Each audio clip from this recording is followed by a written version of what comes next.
Students, मैं अंबिका दास और आज आप लोगों के सामने ह्यूमन आई यानी कि मानव नेत्र के बारे में आज हम लोग बात करेंगे। तो मानव नेत्र क्या है? मानव नेत्र इस रंग बिरंगी दुनिया को देखने के लिए प्रकृति द्वारा दिया हुआ सबसे अनमोल और महत्वपूर्ण सेंस ऑफ ऑर्गन यानी कि ज्ञानेंद्रियों में से एक है। 5 ज्ञानेंद्रिय हमारे शरीर में है, जिनमें से सबसे महत्वपूर्ण अंग है आंख यानी कि नेत्र। इसी के सहारे, इसी के सहायता से हम इस प्रकृति की बनाए हुए इस अद्भुत रचना रंग बिरंगी दुनिया का हम मजे ले पाते हैं, उसका अनुभूति मिल पाती है। आज हम लोग बात करते हैं ह्यूमन आई यानी मानव नेत्र के बनावट, उसकी कार्य प्रणाली एवं विभिन्न अंगों के बारे में। चलिए इसके बारे में हम लोग बात करते हैं। तो सबसे पहले हम लोग बात करते हैं, ये जो है ये मानव नेत्र है। ये उसका गोला है जिसका व्यास यानी कि डायमीटर लगभग 2 से 2.3 सेंटीमीटर है। कितना व्यास होता है?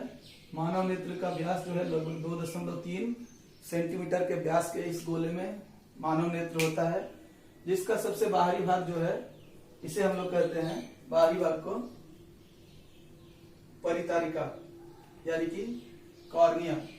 और कॉर्निया के अंदर का जो ये भाग है, इस भाग को हम लोग कहते हैं, इसको कहते हैं हम लोग, इसके जस्ट पीछे हमारा है ये आइरिस यानी कि नेत्रोड। तो सबसे बाहरी भाग है जो आवरण है, उसको कहते हैं हम लोग कॉर्निया यानी परितारिका। और उसके अंदर में जो ये भाग है, इसको कहते हैं हम लोग आइरिस या नेत्रोड। नेत्रोड के बीच में एक गोलाकार भाग है जिसको कहते हैं प्यूपिल, और प्यूपिल यानी पुतली, इसके पीछे है ये क्रिस्टलाइन लेंस है जो कि उत्तल लेंस होता है। तो ये उत्तल लेंस ही हमारा आई लेंस यानी कि नेत्र लेंस है। ये नेत्र लेंस दो तरह से देखिए, ये पश्चमाभी पेशियां यानी कि सिलियरी मसल से लटका हुआ रहता है। इन सिलियरी मसल्स के डिफरेंट एक्शंस एक्टिविटी के कारण से मानव नेत्र अपना फोकस केंद्र को, जो फोकस को घटा या बढ़ा सकता है। यहाँ पर कुछ जेली टाइप का लिक्विड रहता है जिसको हम लोग कहते हैं एक्वस ह्यूमर, और नेत्र के पीछे भी एक द्रव रहता है, काचाभ द्रव या विट्रस ह्यूमर। पीछे में जो है ये रेटिना यानी दृष्टिपटल, जिसको हम लोग मानव नेत्र में बहुत ही इंपॉर्टेंट है। ये एक स्क्रीन के जैसा है, यानी कि जैसे हम लोग स्क्रीन या पर्दे पर प्रतिबिंब प्राप्त करते हैं, तो इस लेंस से होकर प्रकाश की जो भी किरणें अंदर आती है उसका चित्र बनता है, इसी रेटिना यानी कि स्क्रीन के ऊपर बनती है, जो हम लोग स्पष्ट देख पाते हैं। इस रेटिना से आगे या रेटिना के पीछे बने हुए प्रतिबिंब को हमारी आंखें स्पष्ट रूप से नहीं देख पाते हैं। यहाँ पर एक दिख रहा है ब्लाइंड स्पॉट यानी काला बिंदु।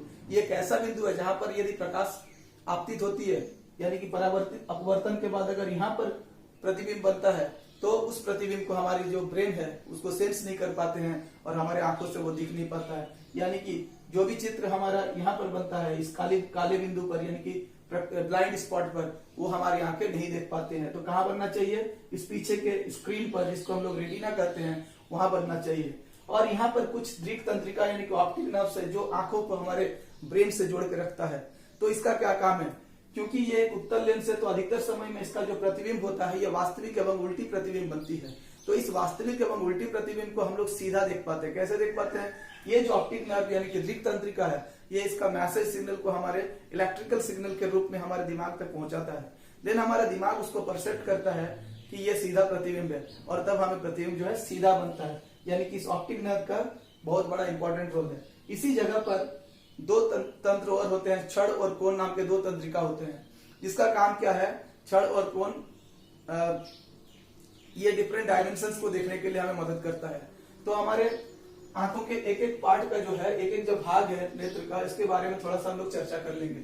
ये जो है हमारा आइरिस, ये आइरिस का क्या काम है? पुतली का काम है कि सामने जितने भी प्रकाश आ रहे, प्रकाश के अनुसार, आपतित प्रकाश के अनुसार ये अपने आकार को छोटा बड़ा करता है, जिससे जो पुतली है, पुतली का साइज छोटा बड़ा होता है। उससे जैसे मान लीजिए तेज रोशनी आती है तो ये पुतली छोटी हो जाती है, जिससे कि प्रकाश को कंट्रोल कर लेता है और हमारे आंखों में कम प्रकाश आने लगता है। इसीलिए जब भी हम लोग अचानक किसी तेज रोशनी वाले जगह पर जाते हैं, तो वहां पर हमारे आंखों को धुंधला लगता है कुछ देर के लिए। उसके बाद हमारा आंख एडजस्ट कर जाता है। कब तक एडजस्ट करता है? जब तक ये आइरिस अपने एक्शन से पुतली के साइज को कम नहीं कर लेता है, और जिससे वो प्रकाश जो हमारे आंखों में आ रहा है उसको कंट्रोल नहीं कर लेता है, तब तक हमें धुंधला सा दिखने लगता है। और जैसे ही वो एडजस्टमेंट हो जाता है हमें धुंधला दिखना बंद हो जाता है। फिर जब हम लोग तेज रोशनी से अचानक किसी कमरे के अंदर आते हैं तो हम लोग देखते हैं कि वहां अंधेरा दिखता है, और अंधेरा दिखता है कुछ देर के बाद फिर हम लोग एडजस्ट कर जाते हैं। कब तक हमें अंधेरा दिखता है, तब तक क्या होता है, ये जो आइरिस है फिर से फैल जाता है। फैल जाने से क्या होता है, पुतली का साइज बढ़ जाता है, और पुतली का साइज बढ़ जाने से क्या होता है, अधिक से अधिक रोशनी हमारे आंखों तक आने लगता है, और तब वो अंधेरा हमारे आंखों के सामने से दूर हो जाता है, हम लोग सामान्य रूप से वस्तुओं को देख पाते हैं। तो ये आइरिस जो है ये बहुत ही इंपॉर्टेंट पार्ट है हमारे आंख का। इसके एक्शंस के बिना हमें अलग अलग रोशनी, अलग अलग इंटेंसिटी ऑफ लाइट के लिए हमारे आंख जो है सिमिलर फंक्शनिंग नहीं कर पाएगा।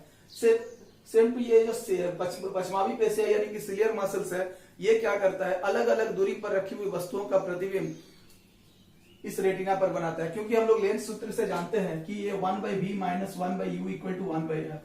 तो क्योंकि मानव नेत्र का जो प्रतिबिंब है, प्रतिबिंब का दूरी कांस्टेंट होगा, तो इस कांस्टेंट प्रतिबिंब की दूरी के लिए अलग अलग दूरी के पर रखे हुए वस्तु के लिए फोकस दूरी भी अलग अलग होनी चाहिए। क्योंकि प्रतिबिंब की दूरी समान है लेकिन वस्तु की दूरी अलग अलग हो रही है, तो फोकस दूरी भी क्या होना चाहिए, अलग अलग होना चाहिए। लेकिन क्या मानव नेत्र एक ही लेंस है, नेत्र का जो लेंस है वो सेम है, और उस सेम लेंस में अलग अलग फोकस हो सकता है, बिल्कुल हो सकता है। ये क्षमता है मानव नेत्र का एक क्षमता जिसको हम लोग कहते हैं समंजन क्षमता। क्या कहते हैं, समंजन क्षमता, जिसको कहते हैं पावर ऑफ एकोमोडेशन। तो क्या ये समंजन क्षमता क्या है, ये समंजन क्षमता अलग अलग दूरी पर रखी हुई वस्तु का प्रतिबिंब रेटिना पर बनाने की क्षमता। और ये कैसे होता है, ये जो सिलियरी मसल्स है ये जरूरत के हिसाब से शिथिल होता है यानी कि कॉन्ट्रैक्ट हो जाता है, और एक्सपेंड करता है यानी कि फैलता है, जिससे ये जो लेंस है इसका कर्वेचर बदल जाता है। ज्यादा कर्व होने का मतलब क्या हुआ, अधिक कर्व होने का मतलब हुआ कि उसका फोकस दूरी घट जाना, और ये जब लंबी हो जाती है यानी कि इसका कर्वेचर जब घट जाता है तो फोकस दूरी बढ़ जाती है। तो ये जब ऐसे खींचने से क्या होगा, ये पतला होगा, पतला होने से क्या होगा, इसका कर्वेचर कम हो जाएगा, और कर्वेचर कम होने से क्या होगा, फोकस दूरी बढ़ जाएगा। तो अपने जरूरत के हिसाब से अलग अलग दूरी के वस्तुओं के लिए ये सिलियरी मसल्स के एक्शन के वजह से मानव नेत्र का जो लेंस है इसका फोकस दूरी बदल सकता है, और इस क्षमता को हम लोग क्या कहते हैं, समंजन क्षमता यानी कि पावर ऑफ एकोमोडेशन। ये एक स्पेशल पावर हमारे आंखों को दिया हुआ है, जिसके चलते अलग अलग दूरी के वस्तु को रखने के लिए, देखने के लिए हमारा फोकस दूरी में परिवर्तन हो सकता है। तो ये थे मानव नेत्र के विभिन्न अंगों, विभिन्न भागों का संक्षिप्त परिचय, जो काफी इंपॉर्टेंट है। ये हमारे सामान्य जानकारी के लिए भी और विभिन्न परीक्षाओं के लिए, परीक्षार्थियों के लिए भी, चाहे वो मैट्रिक हो, चाहे +2 हो, या किसी भी प्रतियोगी परीक्षा के लिए हो, ये टॉपिक काफी इंपॉर्टेंट है। सो प्लीज इस टॉपिक को बार बार देखिए और इसको अच्छी तरह समझिए, और इसका नोट्स बनाते हुए तैयारी कीजिए, ताकि इस मानव नेत्र के बारे में आपको सारी जानकारी मिल जाए।